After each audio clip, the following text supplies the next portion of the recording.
देते ना तेव्हा ताटेला ती पाण्याने धुते आणि कपड्याने पुसते, कारण माझ्या बाळाच्या पोटांमध्ये चांगला आहार जावं. तेच काम बाबासाहेबांनी केलं.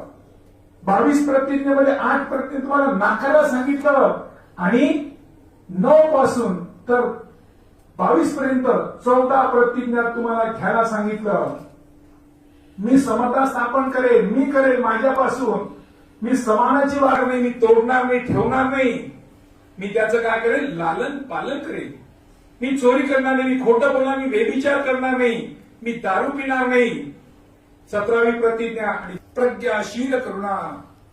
त्या बुद्ध धम्माच्या 3 तत्वाची सांगड घालून मी माझं जीवन चालवेन. प्रज्ञाचा अर्थ काय होतं? प्रज्ञा आणि ज्ञानामध्ये फरक आहे. ज्ञान म्हणजे घेतलेली माहिती. प्रज्ञा म्हणजे विहिरीतलं काढल्यानंतर पुन्हा विहिरीत पाणी येतं, पुन्हा पाणी येतं. बाबासाहेब प्रज्ञावंत होते म्हणून बाबासाहेबांचं लिखाण जे साहित्य असेल, ज्या प्रज्ञावंतांनी जे लिखाण केलं, जे दिलं, म्हणून किती वर्षाची गुलामी होती, किती मानसिक गुलामीत होतो आम्ही. किती संत आले, किती संत जायले, कोणी आमच्या नवसाला नाही पावलं. किती देवी आली, किती तिने केलं. अज्ञानामुळे आम्ही किती खालच्या तराला जातो. म्हणून म्हणतात की ते साहित्य तुम्ही वाचा, ते वाचन करा, त्याच्यामुळे तुमच्या जीवनात बदल पडेल. एवढा मोठा, एवढ्या कमी 36 वर्षाच्या अवधीमध्ये 1920 पासून सुरू झालेला 1956 पर्यंत किती कालखंड कमी आहे. त्या कालखंडांमध्ये जे काही काम केलं गेलं, जे काही त्याचे आपण सर्व दोदक आहोत, दिसणारे आहोत, ही सर्व पुण्य बाबासाहेबांची आहे.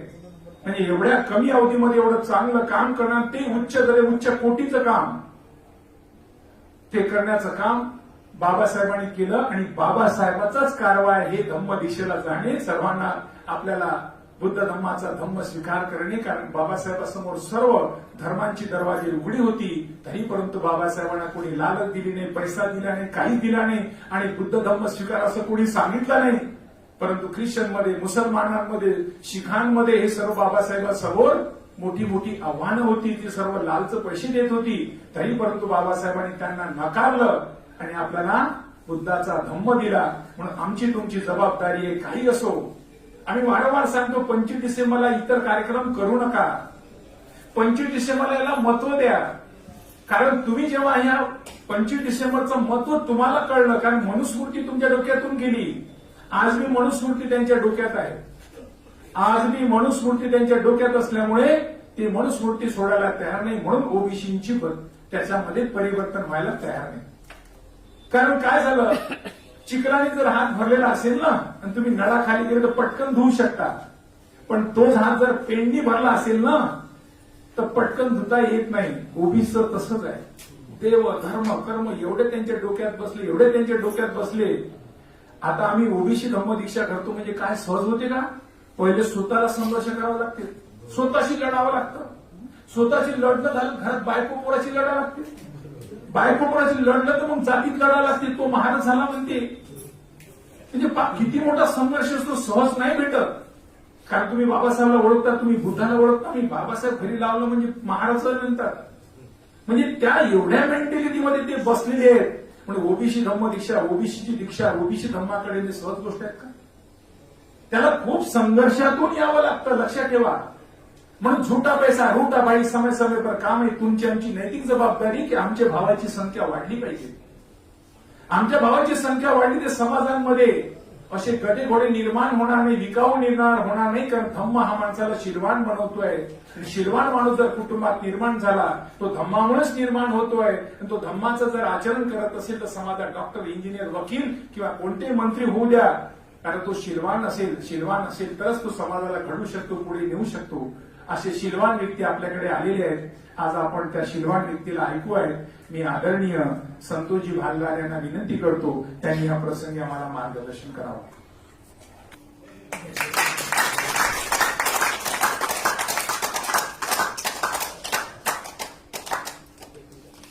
लोकांची हजारो वर्षाची गुलामी एका आयुष्यामध्ये संपवणारे भारतरत्न, विश्वरत्न डॉक्टर बाबासाहेब आंबेडकर. हे वाक्य मी पुन्हा रिपीट करतो, थोडंसं लक्ष द्या. कोट्यावधी लोकांची हजारो वर्षाची गुलामी एका आयुष्यामध्ये संपवणारे भारतरत्न विश्वरत्न डॉक्टर बाबासाहेब आंबेडकर.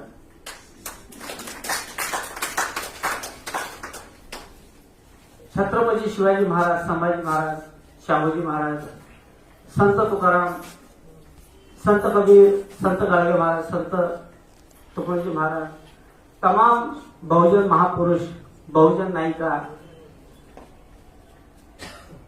ज्यांची यावर्षी 23 मेला 300 वर्षे ज्यांच्या जन्मशताब्दीला पूर्ण होत आहेत. अहिल्याबाई होळकर, संपूर्ण बहुजन महापुरुष आणि बहुजन नायिका ज्यांच्यामुळे आमच्या आयुष्यात फार मोठा आमूलाग्र बदल. मुक्तीचा दिवस सुद्धा मी म्हणेल. आज 25 डिसेंबर 2024. आज या ठिकाणी कार्यक्रमाला उपस्थित आपण सर्व, आमचे वरिष्ठ नागवंशी हटवार दादा, रंजना सोजोसे मॅडम, रमेशजी राठोड साहेब किंवा ज्यांचे नाव आम्हाला माहीत नाही ते मंचावर बसलेले आणि आपण सर्व उपस्थित, आपल्या सर्वांना मी आदरपूर्वक जय भीम करतो. बस आतमध्ये या सर्व एकदम समोर आहे, समोर. आपल्या सर्वांची माफी मागतो कारण मी ट्रॉफिक मध्ये फसलो होतो आणि चुकीच्या रोडने आलो. येताना मी परफाडा वरुड मार्गे आलो. वरुडवरून नागपुरामध्ये येण्याऐवजी मित्रांनो 25 डिसेंबर 2016 हनुमंतराव उपरेम सोबत माझी दीक्षा झाली. आपल्यापैकी किती लोक होते 25 डिसेंबर 16 त्या आयोजित केली होती? 2017च्या धर्मदीक्षेला कोण कोण होते? भरपूर. म्हणजे आपण सुद्धा सर्वांनी दीक्षा. आज किती लोक दीक्षा घेणार आहे? आपण सर्व नवीन नवीन दीक्षित कोण आहेत? ओबीसी मधून. ओबीसी मधून कोणीच नाही. ठीक आहे, पण आपण सर्व ओबीसी आहात असे गृहीत धरून मी तुम्हाला दीक्षा घेतली. पूर्ण परिवार धर्म घ्यावा, परंतु विचार करून शाळे उपास धरणारी बाई आहे, होऊ द्यावं, तिची होऊ द्यावी, नंतरच आपण धर्मांतर करू नये. जिथं जिथं मोठ्या मोठ्या प्रबोधन सर्व होत गेल्या तिथं तिथं तिला नेत गेलो. सिद्धांत समजल्याबरोबर प्रश्नांचा खूप कहोर माजला डोक्यामध्ये, भयंकर कहोर माजला. इतके प्रश्न की मी जे तुम्हाला दिसतो ना पॅन्ट शर्ट मधला माणूस, मी पॅन्ट शर्ट मधला माणूस नाही आहे. मी गुरुकुल मध्ये शिकलेला माणूस आहे. होशंगाबाद मध्ये शिकलो मी. भगवे वस्त्र, एवढी मोठी शेंडी मला, आणि माझ्यासारखी पूजा त्या अमरावती जिल्ह्यात कोणीच अजूनही करत नाही. इतकी चांगली पूजा मी करत असतो. कोणती? वेदोक्त. मी वैदिक धर्मी आर्य समाजी. स्वामी दयानंद सरस्वतीचं नाव ऐकलं असं, ज्यांनी 1891ला स्वामी आर्य समाजाची स्थापना केली. तो कट्टर आर्य समाजी. मी वैदिक धर्मी, भगवे वस्त्र घालणारा, गुरुकुलमध्ये शिकणारा. मला मराठी येत नव्हती, हिंदीच बोलत होतो. त्या गुरुकुलमध्ये शिकलेला माणूस म्हणजे एकीकडे माझ्या अभ्यासाला काय होतं, रामायण महाभारत हे टाकाऊ ग्रंथ होते आमच्यासाठी. हे टाकाऊ ग्रंथ हे वाचत नव्हते त्या ठिकाणी. आम्ही वाचायचो वेद, अष्टाध्यायी, दर्शनशास्त्र हे आमच्या शिक्षणाला ग्रंथ होते. म्हणजे हिंदू हिंदू हिंदू स्वतःला हिंदू म्हणतात लोक, पण हिंदू धर्माचा आतला गाभा काय आहे मला माहित आहे. कारण हिंदू धर्माचं मूळ, प्रत्येक धर्माला गाभा असतो ना, हिंदू धर्माचं मूळ हे वैदिक आहे. ते मी अभ्यासून आलेलो आहे. त्यानंतर जेव्हा डार्विनचा सिद्धांत मी पाहिला तर डार्विनच्या सिद्धांतामध्ये इकडे वेगळंच सांगते. मनुष्याची उत्पत्ती कशी झाली, काल्पनिक सगळं वेदामध्ये. इकडे डार्विन काय सांगतो की सृष्टी कशी निर्माण झाली. हा सूर्याचा तप्त गोळा करोडो वर्षापर्यंत स्वतःच्या कक्षेत फिरला, नंतर त्याचे तुकडे झाले. त्या तुकड्यांचे ते तुकडे सुद्धा आपापल्या कक्षेत हजारो वर्ष फिरले. त्यानंतर ते एक अलग अलग अलग नावानं ते त्यांचं संशोधन झालं. मग पृथ्वी नावाचा एक तुकडा, त्यामध्ये हजारो वर्षानंतर उत्क्रांती झाली. नंतर पहिलं 5 पंचमहाभूत आले. 5 पंचमहाभूतापासून पहिल्या जीवाला शेवाळ, मग डिंभक, आणि मग हळूहळू करता करता जीवसृष्टी प्रगत होत गेली. मग जीवसृष्टी पाण्यातला, मग उभयचर, मग असं करता करता ही जीवसृष्टी पूर्ण प्रगत झाली. आणि डार्विन सांगतात की ही जीवसृष्टी प्रगत कशी झाली. म्हणून तो माणूस आला अश्मयुगातला, लोहयुगातला. हे सगळे 3 माणसं आले. नंतर या माणसानं स्वतःलाच कसं प्रगत प्रगत प्रगत प्रगत कसं केलं. आज हा जंटलमॅन माणूस लॅपटॉप वापरणारा, आयफोन वापरणारा, एआय टेक्नॉलॉजी निर्माण करणारा. आता आली ना इंटेलिजंट टेक्नॉलॉजी आली. आता कुठलंही तुम्हाला पिक्चर तरी काढायचं असेल, गाणं लिहायचं असेल, स्टोरी लिहायची असेल, स्वतःचं डोकं लावायची गरज नाही, तुम्हाला एआय पूर्ण करून देईल. हे एवढी मोठी आज कृत्रिम बुद्धिमत्ता आली की हे तुमचं फार मोठं नुकसान करणार आहे भविष्यामध्ये. हे पृथ्वी संपवू शकते. म्हणजे ग्लोबल वॉर्मिंगचे जे 5 इशारे आहेत त्यापैकी 5वा इशारा हा आहे.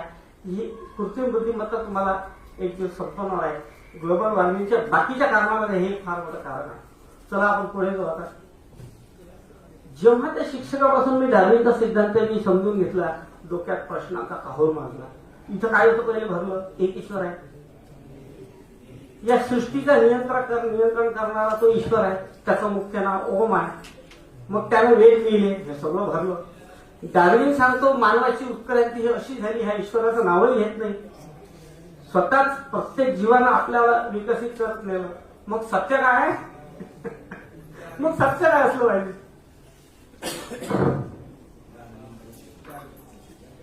तुम्हाला कोणाला मनातच बोलावं वाटलं तर बोलू शकता, प्रश्न करू शकता. तुम्ही हात वर करायचा, उभारून प्रश्न विचारायचा, मधातच मला चालते.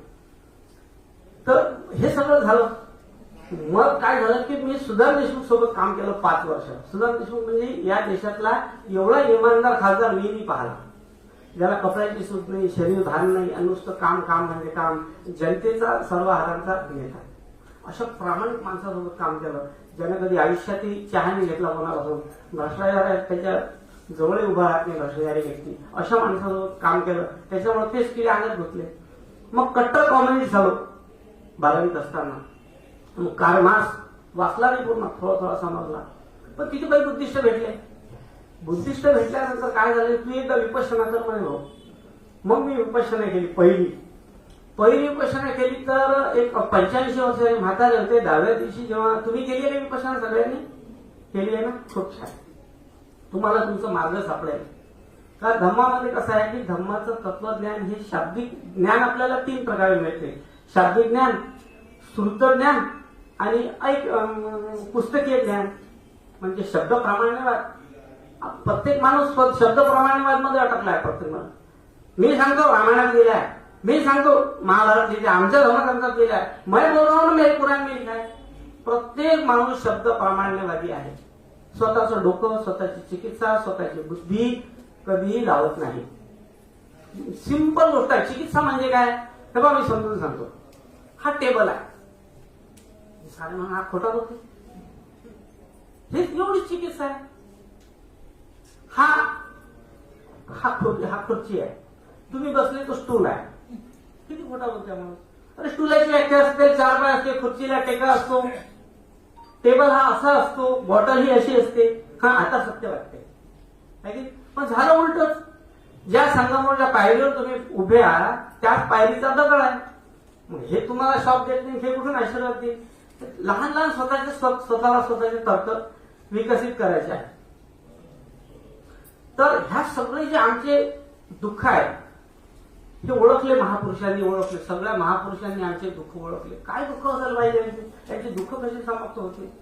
महात्मा फुलेने, रमेशजींनी सांगितले की या बहुजन समाजाचं दुःख महात्मा फुलेने ओळखलं, एका 2 लाईन मध्ये मांडलं आपलं दुःख.